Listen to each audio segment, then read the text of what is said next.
Ladies and gentlemen, welcome to Pillar to Post, and this is your May 24th, 2017 NXT report.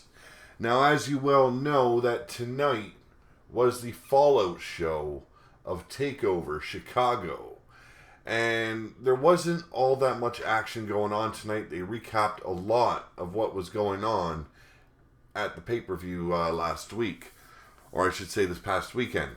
But all in all, not a bad show. I could have done with more wrestling, but it is what it is. But before we get going, I'm going to quickly go and message this out and continue to talk a little bit.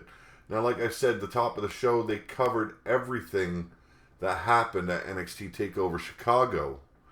They also did some interviews or played some interviews that took place afterwards. So that took up a lot of the top of the show. And like I said, I'm just quickly throwing this link out so everyone knows I'm online. And I don't know if anyone's watching. We've got one viewer at the moment. Hello, viewer, and thank you for joining me. How you doing tonight? Now, like I said, it was Takeover's Fallout show, and nothing much went down. We had Aleister Black come out the first match. But before we do that, I'm going to shout out to my sponsor, and today's podcast is brought to you by Audible. Get a free audiobook download and 30-day free trial at www.audibletrial.com/pillar to post. Over 180,000 titles to choose from for your iPhone, Android, Kindle, or MP3 player. Now, you can also find my stuff on Teespring Store if you want Pillar to Post t-shirt or Circle of Steel merchandise. There's also my FB merch page, my author page, and if you want to friend me on Facebook, that link is in the description below as well. I want to give a shout out to my VidMe followers who will be watching this after, because you guys don't come to YouTube that often, I guess. My Patreon, you can find me at www.patreon.com/pillar to post. My Twitter handle is @pillar-to-post77, and my email is down there, so that way you can contact me if you have anything you'd like to discuss on the show. Now, like I've said in my earlier videos, next week, Pillar to Post comes to you in a whole new location. It's going to be my dungeon. Now, I'm building a studio in my basement. It'll be a little bit more comfortable. I'll have a little bit more space. It'll look better. And it'll be more comfortable in a better setting than a washing machine and laundry detergent and a bucket that holds the laundry. So that's going on this week, and next week I'm hoping that you guys will see Pillar to Post in a whole new light. What else? What else is going on? Tomorrow I make my own booze at home. So I made some wine that I'm going to do a video on. I'm going to do, I'm not sure if it's going to be a live stream or if I'm just going to do a recording. But I'm going to talk about how you can make your own cheap booze at home. Wine, from anywhere from wine to moonshine to rye, and you know what it is. If you enjoy it, you can make it your damn self, and guaranteed it'll be a hell of a lot cheaper than what the hell you buy in a store. Other than that, I'm waiting to heal up from my surgery so I can get back to work on the Polara project. And that is a 1968 Dodge Polara that I'm going to be working on. And I'm going to be recording that and uploading videos here on the Pillar to Post channel. So if you're a car guy, like I am, and you like old cars, definitely check these videos out. Can't wait to get back into it. Just waiting for this healing process to be over and done with. And I want to give a shout out to Scrooge McDuck, who's on. And Billy, if you're watching, here's a shout out to you as well. Now, like I said, not much happened on NXT tonight. Now, we opened with a video package recapping all the matches and post-tag title match action from last Saturday at Takeover Chicago. The sad thing is, I ended up watching the main event of Takeover Chicago again right before watching NXT tonight. So I ended up getting, I think, 3 recaps of the main event, the tag team title match between Gargano and Ciampa versus the Authors of Pain. So I seen that quite a bit tonight. But Aleister Black came out first, and he would be facing Curt Hawkins. Now, as usual, Curt Hawkins is your jobber of the WWE, the most infamous jobber, I guess you could say, in the WWE right now. Kind of a Barry Horowitz of the 2017 era. And, of course, Aleister Black made quick work of him, but he did end up having a little bit of a longer match. I think maybe a minute longer than his usual matches are. Curt Hawkins tried to put up a valiant effort, but failed miserably, as always, and fell to the Black Mass. And your winner was Aleister Black. Now, I wish I could go into more detail with these matches, but nothing much happened in these matches. Aleister Black looked great as always. I'm waiting for him to finally start competing against tougher characters. That way we can see what he does in the ring, because honestly, I have not seen any of Tommy End's matches from the indies, because I don't want to ruin my taste buds for what he's going to do here in NXT and maybe on the main roster. I don't want to ruin that. Now, we get a longer video on the Chicago main event. Don't need to go in any of it. But they also said that they were not allowed to update any of Johnny Gargano's injuries due to the hospital not allowing it. We got an Ember Moon interview from before the show on Saturday, talking about how she thought she was okay with being injured until she got to the arena. A selfish part of her hopes Asuka won so she can take the title from her. Now, time heals all wounds, but battle scars are forever. And I do agree. I've got many battle scars. They do last forever. And then that got followed up with the triple threat women's match at Takeover. And then we've got another Velveteen Dream teaser saying he's next, and I didn't understand why we needed a teaser when he was obviously debuting tonight. And then we get the Roderick Strong versus Sanity recap, and Roddy's follow interview is also shown. And up next, Velveteen Dream versus Robert Anthony. Not sure who Robert Anthony is. I've never seen him before. Don't care about him. These guys, Velveteen Dream, I don't know if you guys that are watching now or that will be watching later remember Orlando Jordan. Reminded me very much of Orlando Jordan. The whole dress, the way he's dressing, the look, the hair, very much Jordan Orlando Jordan's style. He looked pretty good. He looked pretty impressive. We've seen some high top rope moves from him. He leapt up onto the top rope and performed a beautiful clothesline. I liked it. And finished it off with a flying elbow drop from the top rope. That was, wow.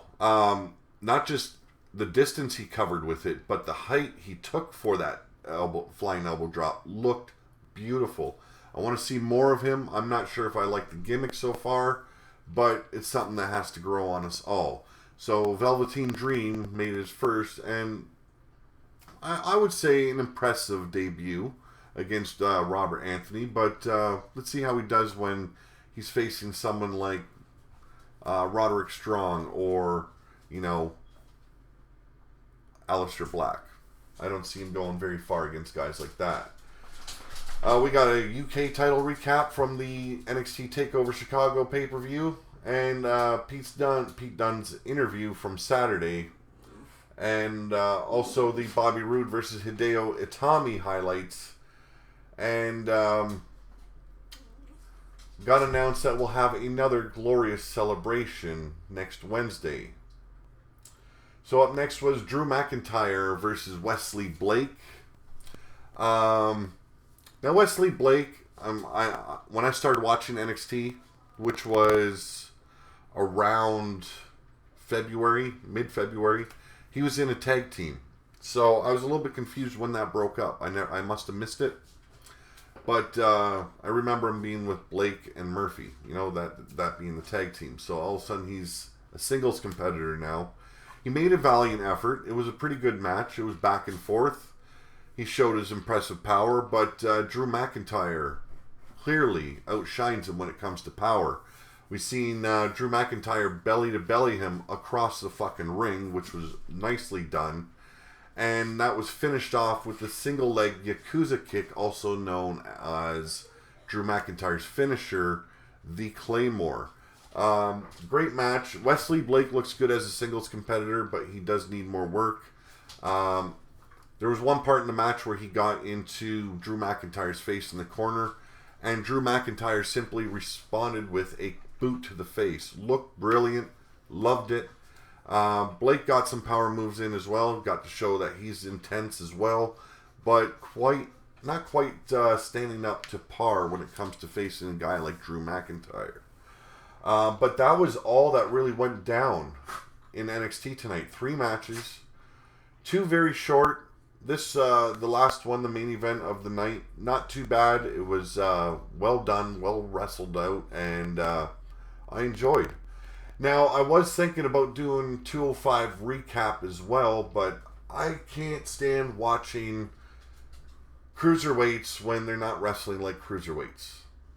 I've seen enough of what they do on WWE Raw. I don't want to see a whole hour of it when we basically see what they're doing on Monday Night Raw with bigger guys. So, when they finally start acting like cruiserweights, please inform me, because then I will begin to watch, and maybe, just maybe, I'll start covering 205 Live. Any questions out there from the 2 watching currently? I don't know, I could do the stream a little bit longer. Maybe Red's online, I could bring him in for his point of view, or maybe you just don't want to hear Red tonight.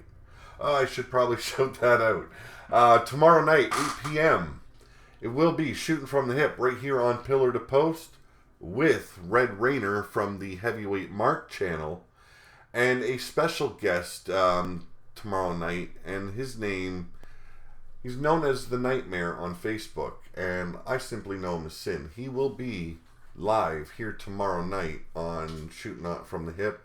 He's got a bone to pick with Red Rayner, I guess. I'm going to be letting Sin take care of my part of the Fantasy Wrestling League. He's going to be my general manager. I don't really know if that was discussed in the rules when me and Red were talking about this, but you know what? I'm not that kind of guy. I'm not that kind of nice guy. I like to do things my own way, and I believe Sin has the right tone, the right look, and the right attitude to play my GM. So he's going to take care of my fantasy wrestling brand, and we'll see what he can do with it. Let's see. Starting next week, all news related from Thursday to Sunday will be begun. I'm going to begin to upload to my Patreon once again. So if you want to get 12 hours access to that early, then please become a Patreon of mine. You can find that in the description below. And you can pledge as low as $1 a month. You'll get all that access free. And also, if you pledge higher, there are prizes that the more you pledge, the more you get. So right now, for rewards, I have a signed copy of my book, t-shirts like the one you see me wearing right now, right there, and there's going to be Pillar to Post t-shirts, hoodies, and Circle of Steel rewards as well. So make sure you check it out. Like I said, next week I start loading up the news reports, and that's Thursday, Friday, Saturday, and Sunday.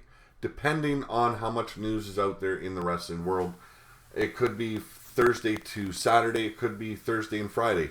All depends on the news. Because right now, all that's on the news is basically the broken war that's going on between the Hardys and Impact Wrestling.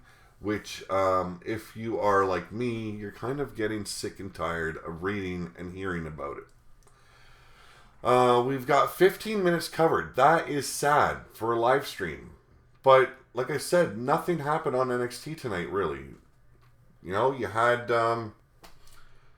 you had Drew McIntyre go on over impressively. You had Aleister Black looking impressive as well. You had the Velveteen Dreams debut.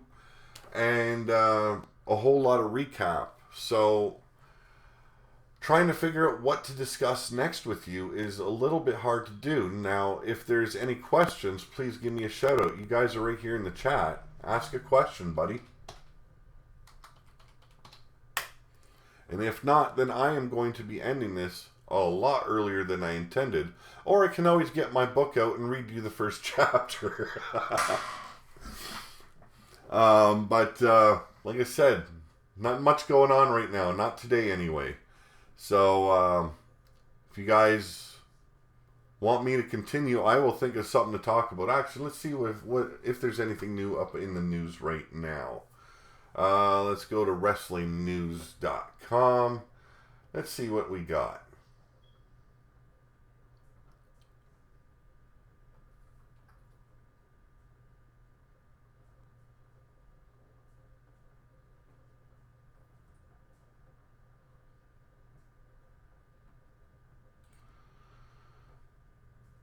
Okay, here's something. Stephanie McMahon says there's no place for sexualization in WWE.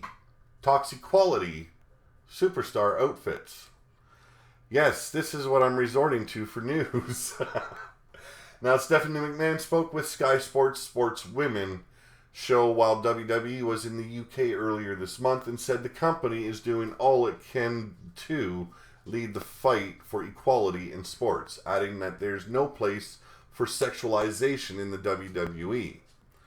You can watch, blah, blah, I'm not going to read that part. Now, regarding content on WWE programming and the outfits female superstars wear, Stephanie insisted viewers should not be concerned. She said people shouldn't be worried, our athletes aren't worried. Especially when you look at Olympic-level athletes having to wear certain types of clothing. Our men and women have to wear spandex-type clothing because what they do in the ring is actually quite dangerous.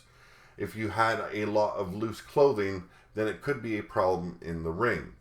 This is aesthetic. This is sports. This is like live action theater, and there's no denying the athleticism of our women in the ring and what they can do. Now, despite recent progress made with the Divas Revolution and the development of women in sports, Stephanie says she's far from done with the fight for equality. She said, I'm incredibly proud of WWE. I'm not sure if we're the standard bearer or not, but I still think we've got a long way to go, and I would hope every company becomes a standard bearer. Now, ain't that a load of shit for you there, people? Equality. Yes, your women in the ring get maybe 3 minutes to show what they can do and make it look impressive. Very fucking hard to do. But you're talking equality. Oh no, they don't dress like tramps anymore. You know, and we're giving them more TV time. Yes, you're giving them 3 minutes a week. And then you clusterfuck them all together in one big fucking match. So what? Your women's champion doesn't get to defend her title every week or every other week or even at pay-per-views, and it's 6-woman tag matches or tag team matches. That's what we get from your women division. But you're speaking how you are going for equality in WWE. You can suck my left nut and make the right one fucking jealous, bitch. That's about all I got to say about that. I'm looking at basically 20-minute show here live. If you enjoyed it, please hit that subscribe button, hit the like button, continue to follow my show. Maybe I do another live stream later tonight. Maybe I do a little bit one about my booze. If I wanted to, I could do it right now, but then I'd have to leave the room, and that's dead air for you. So you guys have a good night. Thank you for joining me. And like I said, maybe I do something later. Maybe I just do something tomorrow. Have a good night, all. This is Pete Wall, and you have been watching Pillar to Post.